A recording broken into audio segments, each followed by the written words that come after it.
Hey gang, Kevin here, Life22, and today we have our famous return guest, Kenny Polcari from Slate Stone Wealth. Am I getting this right now, Kenny? I always screw You it up. are. Chief market strategist, Slate Stone Wealth, you are. All right, all right. And well, you came on the first time you came on the show was last year, around this time.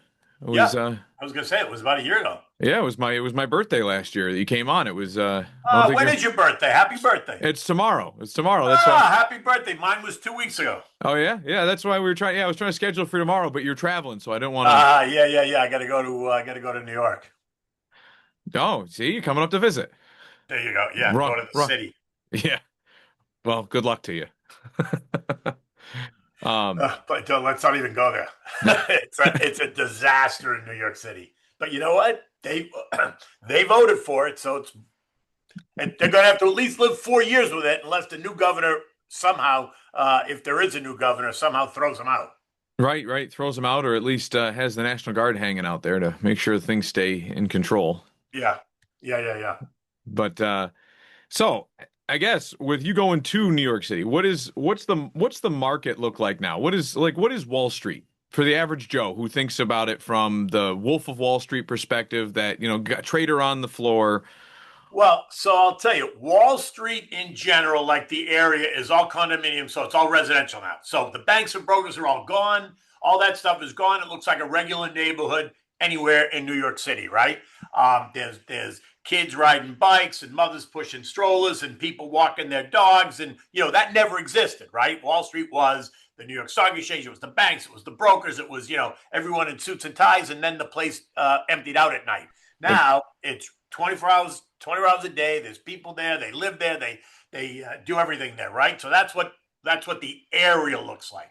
And it's Wall just a Street, the building, the New York Stock Exchange, still exists as it does, but it's gone through a number of transformations. And today, if you see it on TV, you see it on CNBC or whatever, you'll see that the 5,500 people that were there are no longer. There might be 100 people there in total today doing the job that 5,500 people did, because it's all done electronically. And even the electronics don't happen there, right? The servers and the data centers are in Mahwah, New Jersey, and they're in Ohio, they're in Maine, they're in Florida, they're all over the country. So the trades don't like even happen there anymore, right? But is that and uh, that's part of the servers being split up like that is that's for redundancy, right? So That's somebody for Well, it's for 100% for redundancy, 100% after 9/11. Because remember, there wasn't that redundancy prior to 9/11, and after 9/11, while the exchange itself never got quote unquote damaged, what did get damaged was the cables and the T1 lines and the fiber optic cables that ran from the exchange, connecting all those computers to the outside world, ran through a conduit that went through the belly of the trade center and out the Hudson River, and then out to the rest of the country and the world. And so when the trade centers collapsed, all those conduits got crushed, and the wires and the cables and everything got crushed. And so therefore, the New York Stock Exchange was essentially neutered. You could turn on the lights and go there, but if you remember at the time, there was no trading. The place closed down for 6 days, which was, at the time, 2001 was, a crisis on a number of levels. It was a crisis because of not only the event, but then how U.S. capital markets came to a complete standstill for 6 days, which is something that had never happened. And it created all kinds of financial panic, not only in this country, but really around the world. And so now, yes, that redundancy exists. So the New York Stock Exchange has got, data centers in Mahwah where most of it happens, but there's backup data centers in other parts of the country, as well as all the data centers that run all the alternative venues and the NASDAQ and the other exchanges that exist. They're located all around the country too. They're not just in one spot, because if they were, and some terrorists decide to blow up that one spot, they'd bring the country to its knees again. Today, if they blow up the New York Stock Exchange, would be a tragedy 100%, but we wouldn't have the same we could still financial mobilize. circumstances we had then, because the other data centers that are located in Maine and California and Ohio and Florida and wherever would continue to operate. Now it might get ugly. Nothing says it wouldn't get ugly, but the markets would no longer be affected. Now, if they started blowing up the country, then who really cares about what the markets are doing? Because we've got a whole other problem, right? Sure, sure. So But they would so have to have a more coordinated attack. So that would a correct. lot of times as an HVAC guy, right? So my perspective is if I have a pump go down, I need a redundant pump to be there ready to go, or at least a pump that I can quickly exchange. And so like just for in case of emergency. So sometimes people have a lot of these things in place. That redundancy exists on the off chance that something happens, something catastrophic, something that you're not anticipating. And sometimes it's as simple as something that you are anticipating. Hey, I'm in that threshold where that pump is going to go, but I still have the redundancy. And so, planned or unplanned, a lot of times redundancy is, a very good Cor- metric. Correct. So today we have redundancies all over the place, right? But you have it in banks, you have it in brokers, you have it at the New York Stock Exchange, you have it at Nasdaq, you have it. Everyone's really got a redundancy. Certainly, anyone in the financial services industry has a redundancy. I mean, they're actually they're required to have a redundancy. Um, What came by first, 9/11 or Fight Club? I feel like that was the premise behind Fight Club, wasn't it? The Yeah, I think it was the premise behind Fight Club. I think it um was. and that, But one way or the other, so it was that event, that I think we've talked about before. But one way or the other, it was that event that that really woke the country up. Because prior to that, everything that traded on the New York traded at New York, right? The Nasdaq traded Nasdaq, New York traded New York stocks. You couldn't cross pollinate. You couldn't trade Nasdaq names on New York. You couldn't trade New York names on Nasdaq until that event, because what that event caused us to realize is that you know the setup we had was very last century, right? The world had changed, technology had changed, the whole idea of terrorism had changed, and so therefore we needed to update and move into the 21st century, which we did. So today the New York Stock Exchange still acts as kind of the face of U.S. financial markets, but it only does about 20% or 22% of the total volume that trades. Everything else, the other 80%, trades on alternative venues and the NASDAQ and other exchanges, right? There are 10 exchanges that exist today. And then there are 40 or 50 different dark pools where they also trade stocks that are not exchanges. They're owned by the brokers and the banks. And they're very profitable. So the banks and the brokers aren't going to let them go. But that was also born out of the events of 9/11. While they had been designed and developed prior to 9/11, they weren't really catching fire. But after 9/11, they really caught on fire. And today they're an integral part of the way stocks trade, right? And why it can be at times so volatile, because there are so many venues where stock is trading, and the computer, the automation, the technology connects them all together. And so you got day traders now that are trading for thousandths of a penny, right? They want to buy something at 20 spot 0001, and they can sell it in a different venue at 20 spot 0005, which sounds like nothing to you and me, right? It's four thousandths of a penny. But if you do that all day long in 1,000 share lots and 500 share lots, it ends up, do the math, it ends up being a lot of money over time. Sure. And that's so essentially the New York Stock Exchange as a physical building has become what the king and queen of England are. They're just a figurehead, right? It's It, just it, a it is a figurehead, but listen, it still represents, what it still does is it is still a symbol of America, capitalism, freedom, entrepreneurship. I mean, in that sense, it still is, right? And there's a cachet about having your company listed on the New York Stock Exchange. There is. Let's be honest, right? People go and they list on the New York Stock Exchange. It's like, my God, I made it, and they have. But the truth is, the reality is, because of the way technology is today, and because of the technology we have, it plays a minor role in terms of trading, but it plays a major role in terms of appearance and authenticity and that kind of thing, right? that's why the Mandami race was a huge thing for a lot of people that didn't even live in New York, because New York City is that idea that the heart of Correct. capitalism, and then all of a sudden you just put a democratic socialist involved, and then all of a sudden it's like, man, you're changing up the symbol. That's like kind of revamping the American flag. Correct.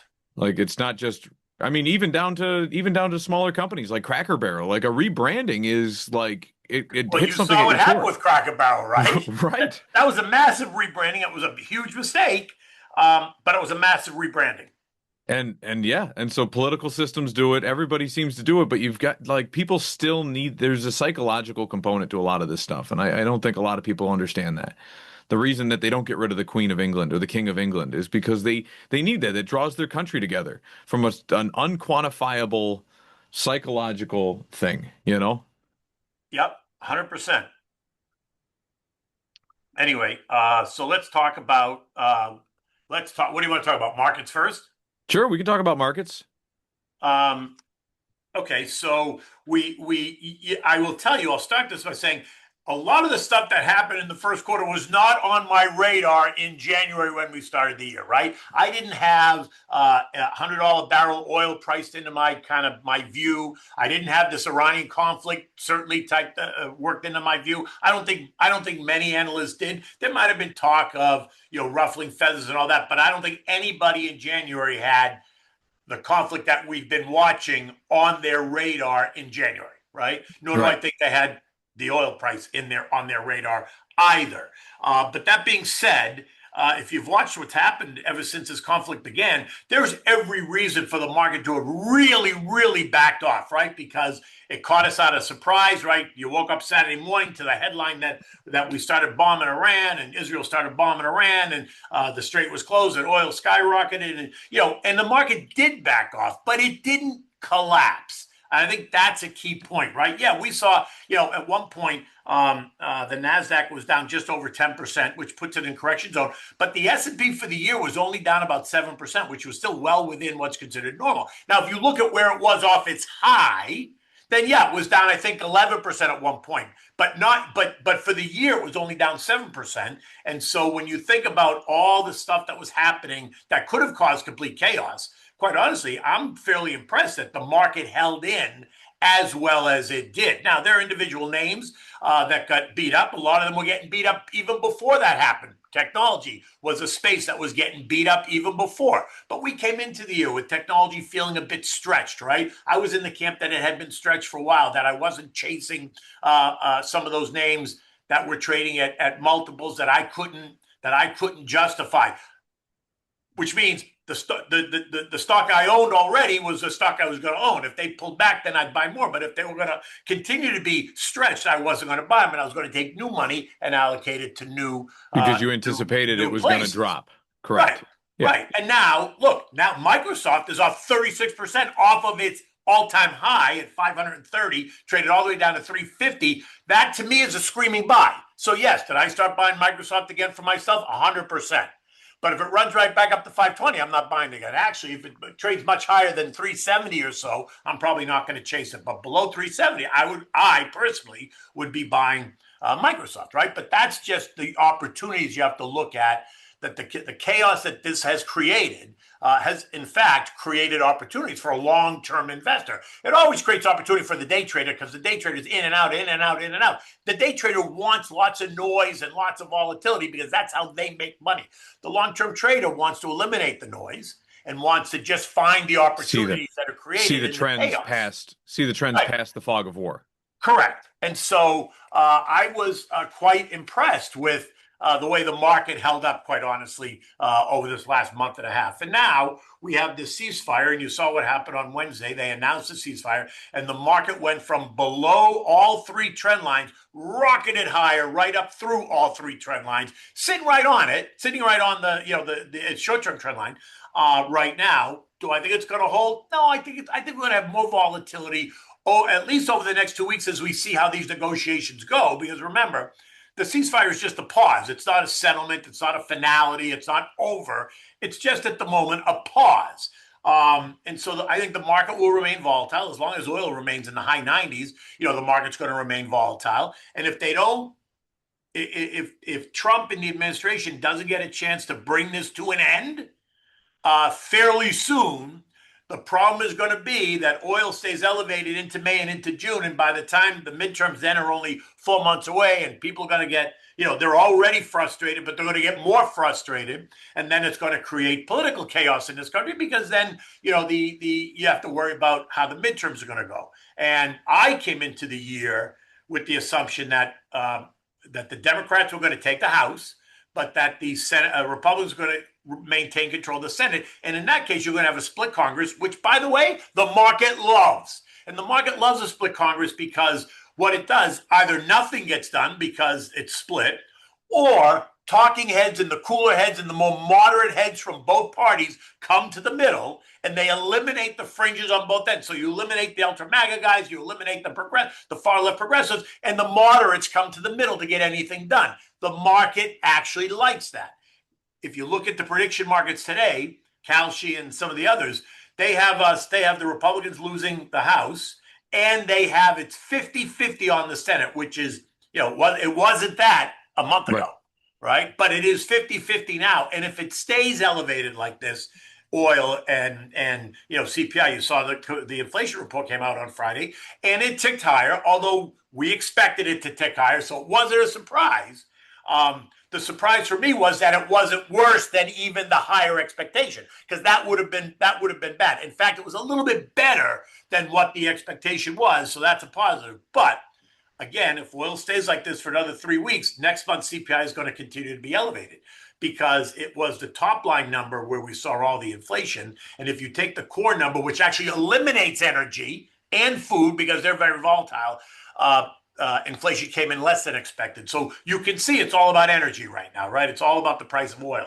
But the price of oil, means something for everybody, whether you're filling up your car, whether you're filling up oil to heat your house, whatever it is. Buying It something on means something to Amazon, it's got to get trucked to you. Yeah, Right. yeah, and right, transportation for food and other material, other stuff, manufactured stuff, whatever. It's all gonna get out of it. And I told this story yesterday. It's funny. I drive an Infiniti QX60, which is like the SUV, and I don't drive that much because my office is 6 miles from my house. So I might drive 12 miles a day and then I drive locally. I'm not driving 80 miles a day every day, right? So I might fill up my car once every week and a half. Maybe it's every 2 weeks. So I went to the pump the other day. I think it was Thursday. I ran it right down to where it was almost no gas left in my car because I wanted to see what it was going to cost me to fill it up completely. And it cost me $82. Now, 2 months ago, it would have cost me $52. It cost me $82. And I looked at the price of gas on the tank, on the machine. It was $4.15. I hadn't realized we went from, 2 months ago I was paying $2.95. Now I'm paying $4.15. I was like, holy shit. Right. But it is what it is. And so, that's going to be a problem, especially for people that have to fill up their tank every week because they're driving so many miles, right? Yeah, I realize that the price of gas, a lot of times I don't pay attention because I'm like you. Yeah. My vehicle gets filled up every week and a half. Right. I got guys that have to fill up my work vehicles for me twice a week. And Twice a week. And they borrow one card, and that card of mine tells me anytime it's used. It's saying, hey, you bought a coffee at 7-Eleven and it was $6.03. And then, all of a sudden it's like, hey, somebody ran the card for $80, $90, which in a big van, we got utility vans. Those big vans, that's the going price. And so a lot of times I won't squabble about it. And all of a sudden I called one of my guys. I said, man, that bill you just gave me was $130. He's like, oh, the gas? I'm like, yeah, did two of you guys go at the same time? And he goes, no. He goes, didn't you see the price of gas is like $4 something a gallon? And I'm like, holy smokes. Yeah. So it's crazy. I mean, so in that sense, it's crazy that if it stays like that for another 5 or 6 weeks, we're going to get into June already. And June is going to be, here we are, summertime, it's driving season. People go to the Cape, they go to wherever they go, the shore, wherever they're going, to the lakes, wherever they're going. But they start to drive more, and it's going to become more. It's going to become even more noticeable, right? And then they might drive. It might curb a lot of that travel. Correct. It might curb it, and it might, maybe not, but either way, it's going to be a problem for the midterm elections. And then if it flips both houses and it's democratically controlled, then it creates a whole nother level of chaos, because then what happens? The Democrats right away, because they've already said they're going to do it if they take control, they're going to impeach Trump. Okay, so we got to go through that again. And they'll succeed this time, I guess. If they control both houses, it'll be easier for them to try to do it. And then you have Trump out, you have JD Vance in, and you have a whole nother set of concerns. Not that it's a disaster, but it's just concern, right? That'll cause anxiety for investors, anxiety in the markets. And so that's what you have to kind of be worried about. So that's all the things now that I'm thinking about in the future, which doesn't mean I'm negative on investing or I'm negative on the market. I actually think we're going to make our way through this. And in the end, once we start to see the benefits of the big, beautiful bill, and they're going to start to kick in, the, this quarter and next quarter, you're going to start to see the fruits of that labor come out, and you'll see it in the economic reports. You'll see it in earnings start this week. So you're going to hear from the C-suite. They're going to talk about what the next 4 to 6 months look like for them. I suspect that they're still going to be fairly positive, but if we suddenly see a lot of cautiousness in the commentary, then you'll see how the market will react, right? Because then the market will reprice the expectation. It's all about the expectation because the market really prices. The market's not trading on valuations today. It's trading on valuations, what it thinks they're going to be 3 and 6 months out. Right. So if that changes because the C-suite starts to be more cautious, all that means is, okay, people are not going to pay the same multiples. Stock prices will come in a little bit until until supply equals demand, essentially, right? So there you go. That's Yeah. that's my story. So so to jump back to the current event side of things, I sometimes it makes you wonder too, because like this whole like if you look at like how most of the Middle East in the last like 6 to 8 months has reacted to the way Donald Trump has been handling things, it's Yeah, almost like dealing with novice negotiators, right? I'm correct. sure you've got a wide variety of clients, right? And some know how to trade on the market, some have no idea.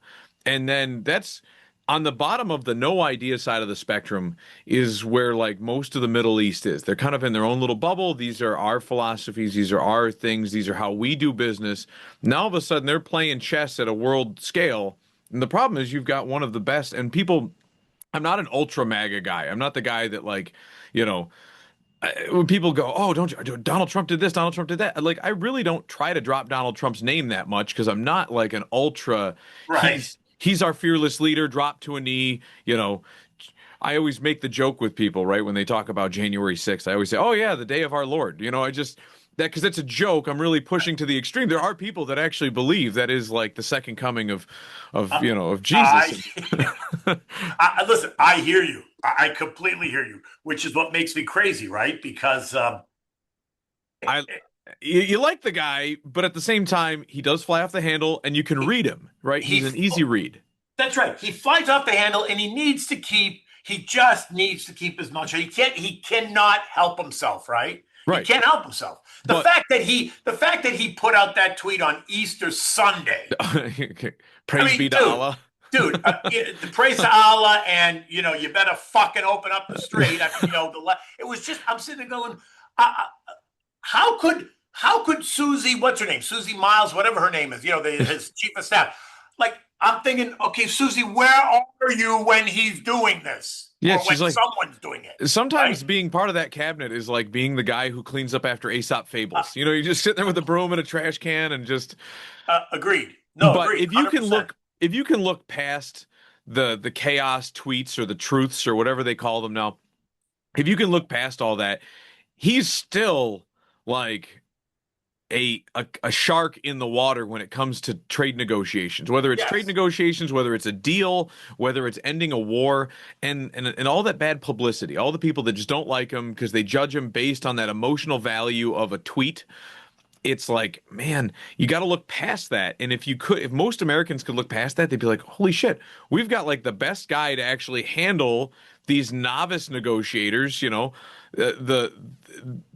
lot of the Arabic countries are novice negotiators. If you took somebody who is one of the what do they call them, the apex predators in the field for being a negotiator, and you said, wow, well, I would rather, even though he's an asshole, I would rather deal with an asshole as the guy in the negotiating room, right? Like you're getting divorced, you want the cutthroat lawyer, you don't want the guy who's, oh my geez, everything scares them. Like 100%. 100%. So he's bold, he's brash, he's offensive. I get it. I get it. But you know what? In the end, he is the president. The same way Joe Biden was the president. You may not right, have liked him. He wasn't bold and brash because he hardly said anything. right. But there were plenty of people that didn't like him, but they didn't. They didn't suffer from this Biden derangement syndrome the way people suffer from Trump derangement syndrome. They Right. really do. It's crazy to And me. and so like where you and I can see past all the nonsense that Trump puts out, Right. the it seems like mainstream media has kind of created this cloud of war around the markets because if you could see past it, you would actually the markets would be less volatile. 100%. 100%.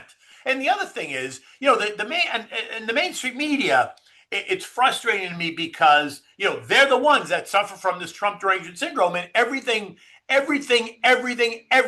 from the perspective of negative, right? They accentuate the negative. There's nothing on ABC, CBS, NBC that I ever see is even slightly positive about the administration. I just don't see it, right? Right. I don't see it. There's never an attaboy moment. There's never an But attaboy moment. And quite honestly, for anyone to think that what we did, we, the United States and Israel, by the way, taking out Iran's ability to threaten the world, if anybody thinks that that wasn't a good thing, I want to sit down and talk to them because for as much as they said, oh, we don't do it, we can't do it, we don't have missiles, they launched a missile all the way to Diego Garcia, which means they could have launched a missile right into Europe. So all of Europe should be up in arms. And quite honestly, Americans should be up in arms, right. Yeah. right? And Because they lied, and we took them out. And so now I don't know why people in this country are not celebrating the fact that we took them out. right. Just like that what was it? The entire a good example of how they lie and how they try to like they're like a really novice PR team. Like we blew up our own ships that got like stuck in the sand Yeah, trying to extract that pilot. yeah, And they took videos of the exploding ships and going, look what we did. Like, right. wait, you made the Americans blow up the ships? Congratulations. This isn't going to be a return to Afghanistan. Like, we're not going to give you our No, but and helicopters. that's the part that frustrates me, and it frustrates a whole lot of people, right? But I just think, as an American, the fact that we took out, they were the biggest bully in the Middle East. Ask any of the Gulf states because they'll say the same thing. The Gulf states are so happy that we've done that. They're very happy that we've done that. Um, but why people in this country are celebrating like they're trying to they're trying to make it a failure and then celebrate it, which is crazy to me. It's Right. just crazy to me. Yeah. And Anyway, no, it's all right. It's just that it's those little things though. Like I'm a novice with the market right, compared to compared to Kenny Polcari, I'm a novice. I'm just an HVAC guy that's got some money in the market, right, and I watch the news. And right, sometimes I get these little epiphany moments where I'm like, man, just as a regular Joe, like if people could just see certain things from the middle or I'm coming from the right of middle, like if people could see that, they like the market wouldn't be as volatile as it was. But the problem is you've got other, and you wonder like why like certain things happen for a reason and certain things, you know, there's no such thing as a coincidence, as some people would say. So it's correct. you just wonder like why people create so much volatility. Is it really to overthrow Trump? Is it really to do this? Or is there like maybe they're buying put options?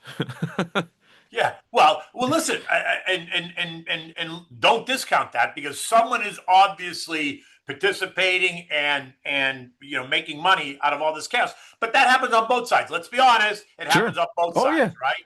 They leak. People jump in front. They buy the options. They do this. They're on both sides. Right. So, You if you which only for me is another reason why anybody who's in the administration or elected government should not be allowed to have a personal trading account. Their families, the wives, the kids should not be allowed. Sorry, you want to go into public service, you can have the personal trading account when you get done. But right. these guys that spend 80 years in public service and elected government and all their families participate in all that is bullshit in my mind. Right. Complete bullshit. Right, because they got insider knowledge. They have Right. inside information. You knew If I you have knew we were inside gonna information, I'm going to jail. right. You knew you were you if you knew we were going to bomb Iran before everybody else did, you know what I'm buying? Like I'm buying stock in steel manufacturers, I'm buying futures on stuff. Yeah, and the aerospace and defense names, of course you are, right? Right. And if you know that this ceasefire agreement is going to be announced at 6:30 after the market closes, which is going to be a huge positive, you're going to go along the market by before 4 o'clock in the afternoon, Right. right? So, but But here's the part that frustrates you about that too. It's not like you can't see who's doing this with all the surveillance and technology. All you have to do is go back, see who bought the biggest positions in those products who went long at 359 on Wednesday afternoon and trace it right back. So for them to say, well, we don't know. What do you mean you don't know? Of course you know. All you have Right. to do is go back and look, Right. It's right? it's it's it's just like it's like crime was years ago. Right. Because if I bought 100 shares of the S&P at 359 and the next day I sold it up, they'd come knocking on my door. What did you know? Who did you talk to? How did Right. you know that? Why did you buy it at 359? It's crazy to me, but whatever. No, and it is one of those things, and it's so I guess to pivot a little, well, not even to pivot. So here's because this is something that's controversial. I used to follow Crane and Company quite often. Um, they've moved to different markets, so I don't get to see them as often, but they follow a lot of sports stuff and sports betting. Yep. And it's one of there's always a huge debate whether, athletes should or should not be able to bet on the market. And it's like, and from that same perspective, like, no, you're in the game because then at what point would you be able to throw the game? Right, to throw the punches. It's like when the mob was allegedly involved in the boxing circuit, Yep.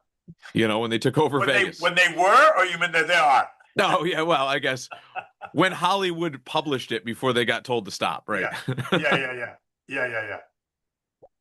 But like the ceasefire though, like I have a feeling that ceasefire is like you said, it's going to end. But why is it going to end? It's going to end because you have as much as Trump can be irrational on Twitter.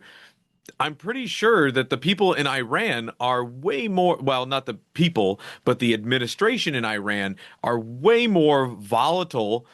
If you could see what their Twitter on Al Jazeera looks like, you know what I mean? Like they on their news network, they're going to be like, nope, we're not taking this. They're going to act like very not novice is like a good catch-all for people that are very like emotionally unskilled. Like if you go to a field of something that you're not immersed in.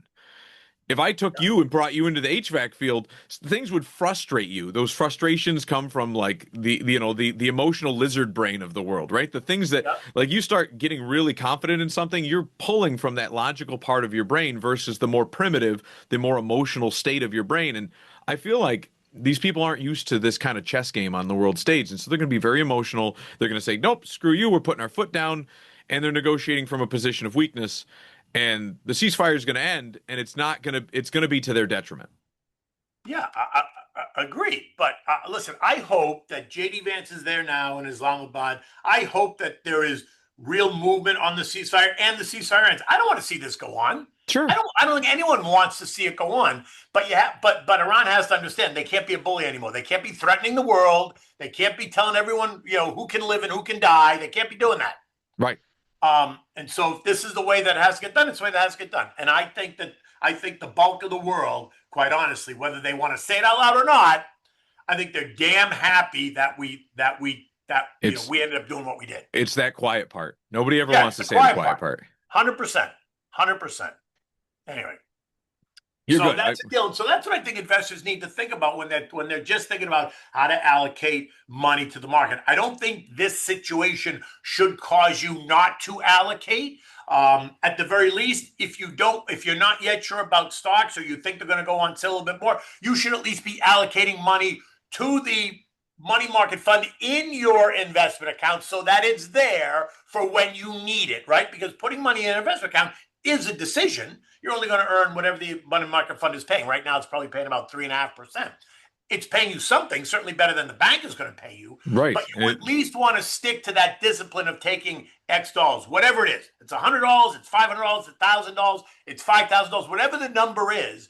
Put it there. So you put it in the investment account, so you know you've got it there. And then when you sense that now's the time to buy, then you got the money there. You don't have to worry about transferring it in. Where's it coming from? Oh my God, I don't have it. You have it. It's there. So that's what people should continue to do, even if they're not putting it to work right away, right? They should put it in that account so they have it. So when they want to do it, they can do it. Because as an advisor, right? I mean, we manage over $2 billion of investor assets. So, a lot of the accounts, some of them are completely fully invested because that's the way the client wants to be. There are others that want to be more cautious. So we might have 5 or 7% of the assets in cash just waiting, right? And for our modeled funds, that's what we do, right? We've got 5 modeled funds. So again, we're very specific in terms of what we're talking about. We have weekly investment committee meetings. We go over what's happening. We look at all the names. We look at the thesis. Have the names changed? Has the story changed in those stocks to cause us to either sell the stock, buy more, or is it just a price thing? If they backed off on price and the story's same, then we'll put more money to work, whether Right. whether the bombs are dropping or not, because you have to take advantage when the opportunity presents itself.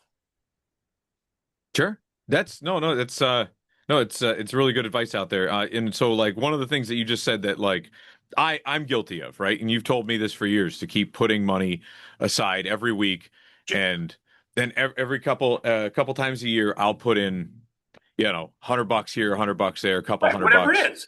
Right. Yeah. And I probably should do better at making an auto draft to the account, $50 a week, The whatever it is. reason you make the auto draft is because then you don't have to do it. It just happens electronically. Right. The auto draft happens. You don't even miss it, especially if it's $50 or it's $100. You don't even miss it. It just happens. It's like paying your electric bill, right? Right.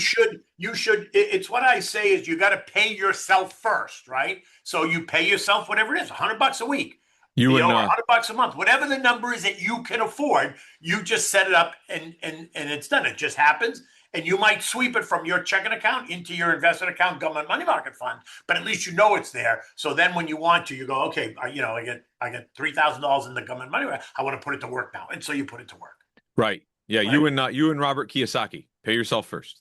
Pay yourself first. 100% you're going to pay yourself first. That's the rule of And thumb. that's what a lot of people don't do, right? A lot of people think, well, I pay myself first because I pay my mortgage. Okay, that's true. You're paying down your mortgage. So are you paying yourself? Yes.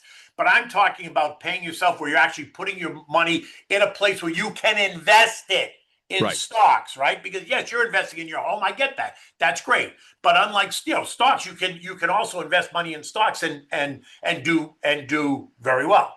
And so I think having one of those KISS philosophies, sometimes people can trip over it, right? Yeah. That keep it simple, right? Yeah. So if you like, because I've seen a lot of people, I have a lot of tenants and stuff over the years that they'll pay themselves first, but Yeah. it usually comes in the form of they'll make that claim like I always pay myself first. Well, but they do it in the form of like alcoholism or Right. like buying too much weed. They'll invest in things Right. that are really detrimental, but they're more hedonic in pleasure and whatever else. And they're like, well, yeah, but I always pay myself first. It's like, yeah, but you're not future self. You're paying current self. Right. But even if you don't listen, even if you're not sure and you don't know, at the very least, you could put the money. You could just keep buying your S&P 500 fund, right? The ITOT or the VTI. You Right. should just do that because that gives you broad exposure to the U.S. market. The ITOT is a total return ETF, which means that includes not only the growth in the stocks but the dividends that are reinvested, right? So that's a great one. If you only have one or you want to start somewhere, you should start with It's either better the than VTI, which is nothing. the Vanguard total return, or the ITOT, which is the S&P total return. Right. Which is it's better than nothing. And I did this with my kids too, because I told them, hey guys, I will match you with, like, because they all got some money coming, for birthdays, Easter, whatever. And this Right. was a couple years ago. Then I said to them, I said, hey, listen, guys, I will, you give me, you're getting $100 a piece, right? So if you give me whatever you give me out of that $100, I will match it as an Right. incentive. If you Right. spend it on stupid stuff, like I think you and I have talked about that, Robux, the Right. kids games, stuff like that, currency in video games. Right. You know what? I'm gonna discern you from doing that. Right. I'm gonna let you do it because you got to make the decision. But you're But not matching it. I'm not matching anything. I'm not buying you Right. double the Right. Robux. But so Right. my But if they youngest want to goes. buy, if they want to buy the S&P, you'll double it. You're right. And so Right. any one of them who gave me money went into a custodial account on E-Trade. Yeah. And it started with my youngest son. He was like 5 at the time. He's like, "Dad, I want to invest because that's what you said I should do. You make it seem like I should do that." And so he gave me all of his money. He gave me his like $50. And so I said, "Well, you just made 100. You just made 50 on Right. top of it." And Correct. then the other kids were like, "Oh, well, that's not that big of a deal." Like, okay, guys, he did it, and there was a promo going on. So it was a new account, and it was a new social, and he got E-Trade matched it. So he made $200 off his 50. And the other kids were like, "Well, I want that." And I'm like, "Well, you missed the promo. It was first come, first serve. That's how it went." And now all of a sudden he's made 30% on his $200 investment on top of, like I think he's at like 250 or 260 or something on his investment into the ITOT. And the other kids, like now my daughter's starting to follow suit. She's the oldest of them, and she's starting to follow suit. And from that point, E-Trade pulls out of my personal bank account every year on the kids' birthdays. It'll pull $50, a gift from dad, into those accounts. Each account for each kid, $50 a piece. They just get this investment into the account, and we started that a couple years ago. And that's good, right? That's a good way to get them not only interested, but it's a good way to show them what a disciplined investing approach will do. Right. Right. And people think, you start $50. What difference does $50 make? Guess what? It's going to make a big difference. If you put 50 away every week, suddenly 50 becomes 200, 200 becomes 400, 400 becomes, right? It starts to grow. Right. The same way it can hemorrhage. What was it? Kevin O'Leary says the same thing that the average adult will just and he doesn't say adult. He says like lower income individual, right? So somebody that's in the poorer spectrum, what you find is they'll spend 15 grand a year on stupid shit like coffee, like just going out to drink a coffee instead of like, hey, I could just get a bigger thermos. I could bring my lunch from home. Just 15 grand a year. And to you, or, 15 grand a year isn't a ton. It's substantial, but it isn't a ton. But at the same time, 15 grand is like half of those people's, half or a third of their income for the year. Right. Correct. Yeah. Correct. But, I think people just need to understand that. And they also need to understand the sooner you start, clearly, the more you're going to have. Right. Right. So my daughter's gonna be 11 this year, and she's the one following suit in her younger brother's footsteps, right? So but she is old enough where she can actually do viable work with me. I've taught her how to, paint ceilings and cut in and sweep up after a job site when we renovate an apartment. And so I'm like, listen, if you want a job with me, anytime that I give you money, 50% of it has to get invested. 50% of it, because the money that she makes, she doesn't have any. And I said that percentage can go down when you get older because you've got more responsibilities, more liabilities, more things you have to pay for. But as a kid who doesn't have to pay for anything besides stick on nails and stickers and candy, like you can afford to take 50% of it and tuck it away into this custodial account and make money. Yeah.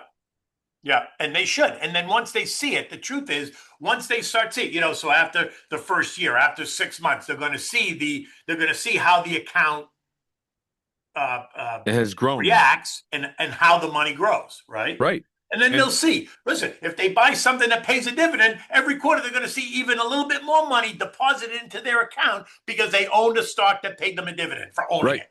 Right. Yeah, and I have all those accounts set up per my friend Kenny's advice to auto reinvest the dividends. Auto reinvest the dividends, 100%. Right. And I explained that to the kids when I set it up. The 18-year-old, she's a part of this too. She doesn't do as much with it. Obviously, she's working through having to pay, car insurance, and she's learning the real world side of things. Yeah. But that's right. As long as she's doing something. Right. Right. It's about the discipline about doing something. Right. So, what else do you want me to tell you? Anything else? Well, I think last year at this time, we talked about AI in the market. I'm sure we briefly touched about it 6 months ago, but we were talking about Grok. AI is still I still feel the same way, right? I think we're very much in the early stages. And this whole story about, tech was stretched and, AI is going to disrupt the world and going to eliminate all the jobs. I'm not in that camp. Yes, it's going to disrupt. Every industrial revolution we've ever gone through has disrupted some sector, multiple sectors, but we seem to have always come back because new jobs are created, and the same thing is happening in the tech space, right? While it is eliminating some jobs, and look, let's be honest, I was completely eliminated from the New York Stock Exchange because of technology. The job I did running around, one of those guys that screamed and yelled, that bought and sold stock all day long on behalf of institutions around the world, Right. that job no longer exists. Technology completely wiped it out. And so, I understand. I'm one of the guys that got wiped out, quote unquote, from a job. Right. But you didn't But what die. did I do? I pivoted, and there's a new job, right? There's another opportunity. And so that's what's going to end up happening. I'm still in the same space. I'm kind of doing the same thing. I'm not actually the one anymore who's buying and selling stock. I did that for 40 years. I don't need to do that anymore. Now I'm talking to people like you. I'm talking to high net worth investors, ultra high net worth investors. I'm drafting plans. I'm helping them put together long range plans, not only for them, for their children, for their grandchildren, right? Helping them build generational wealth. See, and that's so yeah, and that everybody panics about technology. Right. We're so obviously the AI market is not going anywhere. No, It's no, not and it's only going. No, it's not only is it not going anywhere, it's going to become more sophisticated. right. Right. Yeah, no, I mean, shit, in the year that I've been using Grok, like Grok is my go-to. When I started, when I started dabbling in them, like I think I used ChatGPT for like, 4 questions. And then Yeah. after that, I kind of went over to the Copilot before it was Copilot, for image generation to see how goofy it was. You go down a rabbit hole. Um, and now like I kind of just stick with Grok. I've tested Gemini out. It's all right. Grok doesn't always give me the best answers, but You have to be careful because they do hallucinate, right? Hallucinate is like they make up stuff or they get it wrong.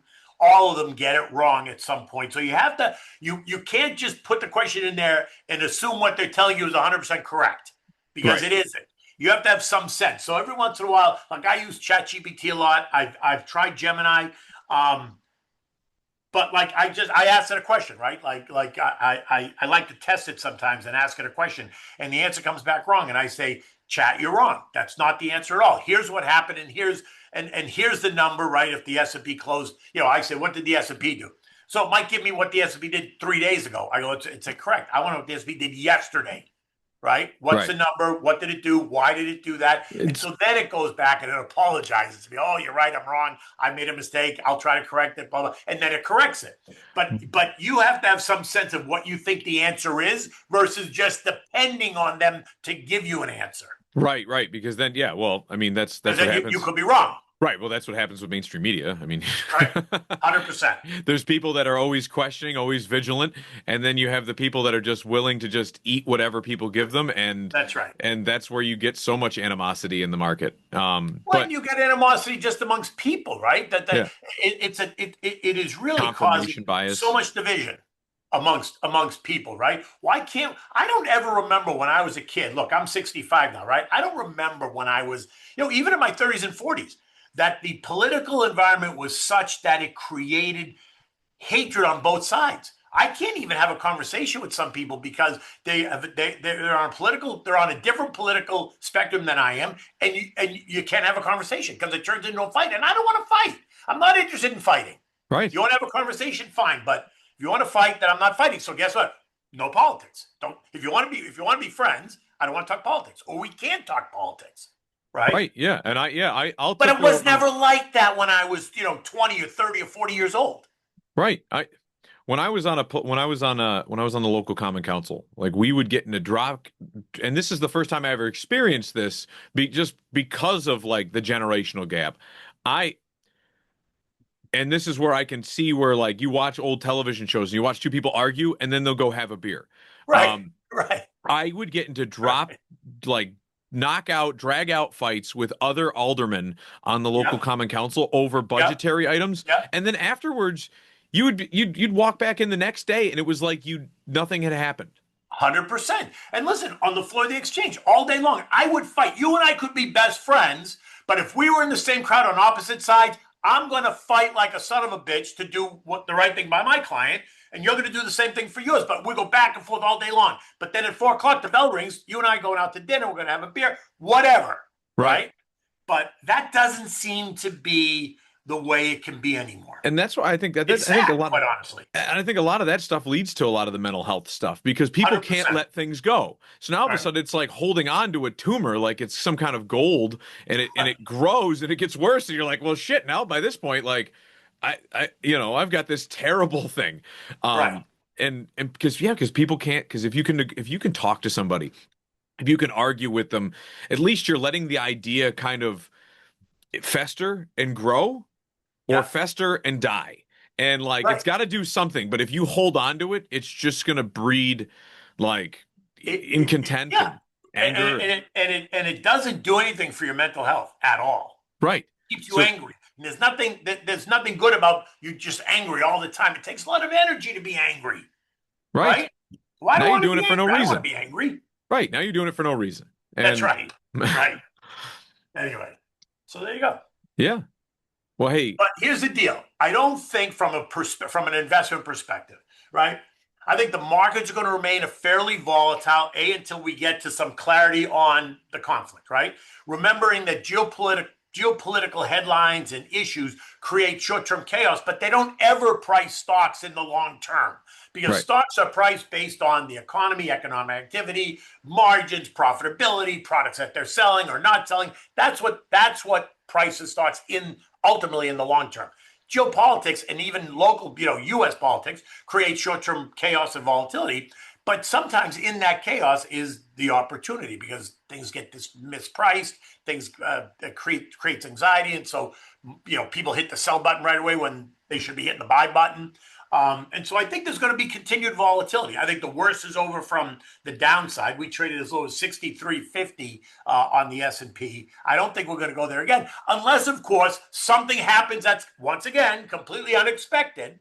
Right. Um, then I think there might be more pressure. But if we go along and we're negotiating and it looks like we're making progress and other nations are coming to the table and all that stuff, then I think the markets will get less volatile and then start to refocus. And you might see that now starting this week with earnings. As earnings start to come out, you're going to see the focus is going to go. They'll put this Iran thing on the back burner while these negotiations are going on, and they'll start to focus on, okay, what's happening in this country, what's happening in the economy, what's happening in individual names that are being reported. Now, So, and just in the end, I think we'll be fine. you're so from a I don't want to play the devil's advocate, but like, so you say that like global politics, global issues, conflicts don't set prices on stocks for the long term, but Correct. they can, I guess, Create and maybe chaos. I'm misperceiving this, but like the Ukraine conflict.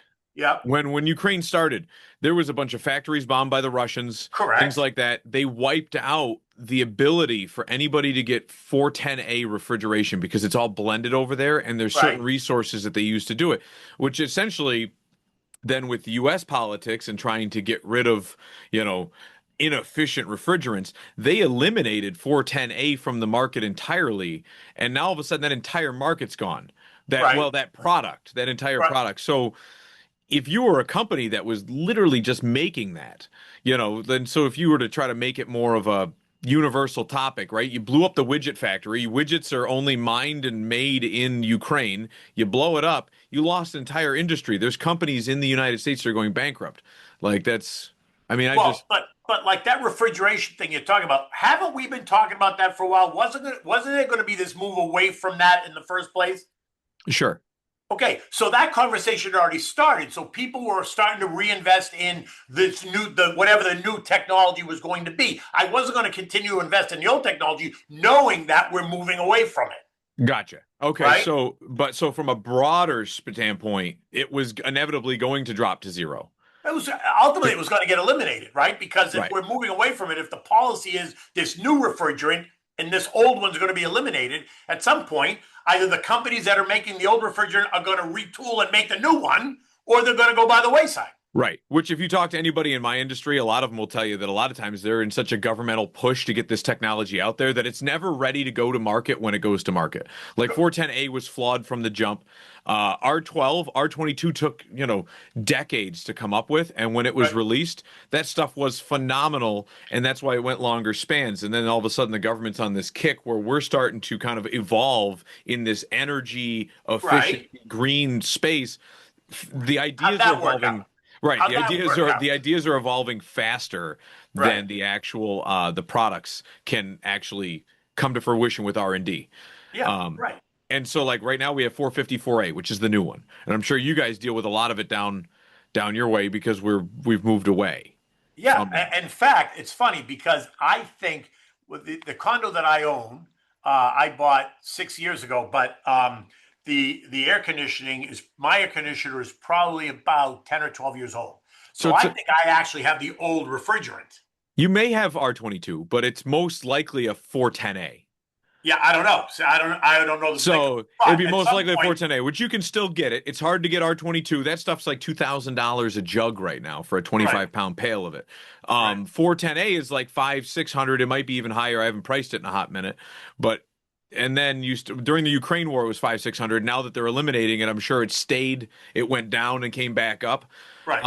The 454A, and this is something that like they tell you we got to get away from fossil fuels, right? 454A is a petroleum product. Like it's the same way Yeah, when you buy a mini right, fridge, freezer, they say R400, R600. Those things are either refrigerant grade butane or refrigerant grade um, uh, propane. right, And so like they have all these fossil fuels that they're using as a refrigerant because they do work well, but they're all flammable. So now all right. of a sudden you've got things that are under high heat, high pressure, and so now when I'm installing an air conditioner at your house, I have to put in like, leak detectors to make sure that Yeah, there's no flammable gases and right. Right, and as you should, right? I mean, I guess that's safety stuff and all that. I get it. What I'm wondering is when my air conditioner, uh, uh, uh, craps. fails on me, then I have to put in the new system, right, or the latest technology, You put whatever in the it's going latest to be. system, right? But do you like so I mean if you had a mini split, a lot of times, if you have like the Mitsubishi units on your wall, you'd end up Yeah, having to replace the heads and the condenser. yeah.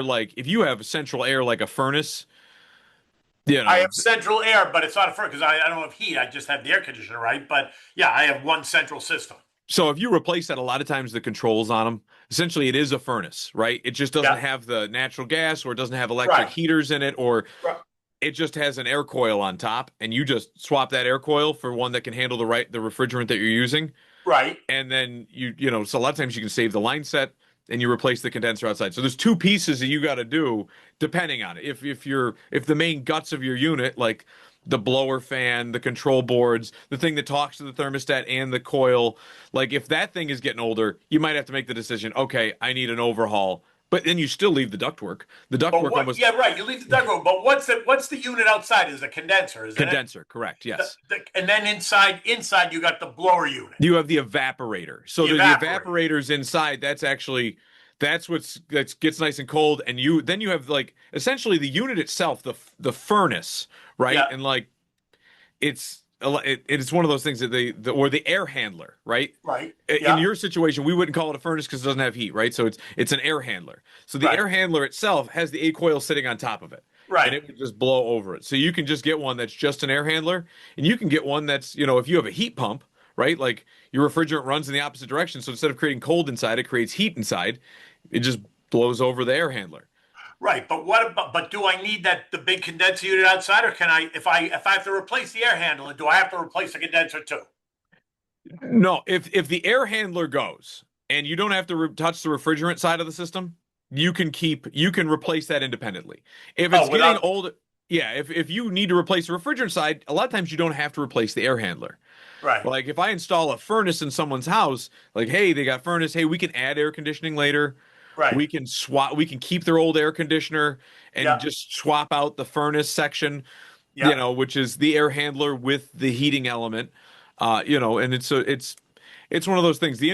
My industry, I've been trying to keep tabs on, but it is so volatile with, the government trying to switch things, and then you have people that are resistive in the market, right? Like I'm a technician in the field. I love my fossil fuels. Because you've got to burn what, $4 in fossil fuels to make $1 in electricity. So it's Yeah. like the change of state from taking a refrigerant from a liquid to a vapor and vice versa. that hidden heat in BTUs between it, whether it's cooling BTUs or heating BTUs, that change of state, that hidden heat, that technology there is more efficient than burning of fossil fuels. The problem is it's you purchasing fossil fuels. It is cheaper for you to buy $1 worth of natural gas and burn it and get 96 cents, or even, your hot water tank is, if it's natural gas, it's 70% efficient, 75% efficient. So you're getting 75 cents for every dollar. But if you turn it into electricity, well, you might be paying $3 for that dollar, the equivalent in it. So it's the supply chain that actually gets you on the efficiency. The electric hot water tank is going to be like 99.9% efficient. The Right. problem is getting it to you. And Right. then when you start going into change of state and you're starting to use the technology itself, well, the refrigerant is actually significantly more, that there's the potential for more efficiency. It's just, is the technology incorporated into the equipment properly? Are we using the right refrigerants? And then you still have the supply chain issue. If you're up where Okay. I am and you're trying to pull heat out of the 32-degree air outside, probably not a big deal. You start trying to pull heat out of like negative 10-degree air, man, you better have a really expensive unit to do it. And it's Yeah. still not going to be the most cost effective way of doing it. And so they have these hybrid units now. And it's like, where below 10 degrees, we have the furnace actually kick on with natural gas, but we'll use a heat pump in between to give us heat. And our area, like, you don't have to be that efficient with air conditioning. A $250 unit on Amazon will get you all the air conditioning you could want and more. Like, All so right. Well, anyway, so sorry to brain dump on you. no, that's right. Here we go. We've been doing this for about an hour now. Okay. Tell me what else you need. Otherwise, I got to hit the road. No problem, buddy. I will let you go. Yeah, unless there's anything else that you want to talk on. Otherwise, we'll reconvene in 6 months. No, I'm good. 6 months is fine. Reach out anytime. You know me. I love to talk to you. Yeah, for sure. Me and my wife were talking about going down to Florida for a visit, and so Kenny Polcari and people on the other side of the state might be. Are you coming to the East Coast or the West Coast? We weren't sure. I think we were going to land somewhere near Tampa, and kind of we have friends on both sides, Yeah. and so we were going to just kind of like when you go to visit Ireland, you hit on one side of the coast and you just kind of tour around. Yeah. So instead Yeah. of So sticking in I'm on the place. East Coast. I'm over by Jupiter. So I'm on the East Coast. Tampa's 3.5 hours away from me on the West Coast. But Right. yeah, if you come my way, give me a heads up. But we live in New York, so anytime that, like, unless somebody lives in Buffalo, which is a 2-hour drive for us, I got to Yeah. go visit my mom in Connecticut. That's 6 hours. Yeah, right. So Because you live way upstate. Yeah. yeah, right. 100%. So anytime I travel anywhere, I just anticipate to see somebody, I got to travel 6 hours. That's how my brain works. So, but for sure. Well, let me do a sign off here, guys. I appreciate everyone watching. If there'll be a link in the bio where you can find our friend Kenny Polcari from Slate Stone Wealth. He has a great Substack. He'll give you great recipes and things that you guys should cook every day. I love it. My wife doesn't like the demand I put on her for all these recipes I have to keep giving her. But we'll see you guys next time on Life22. Thank you, Kenny, for coming. And we'll see you guys next time. Always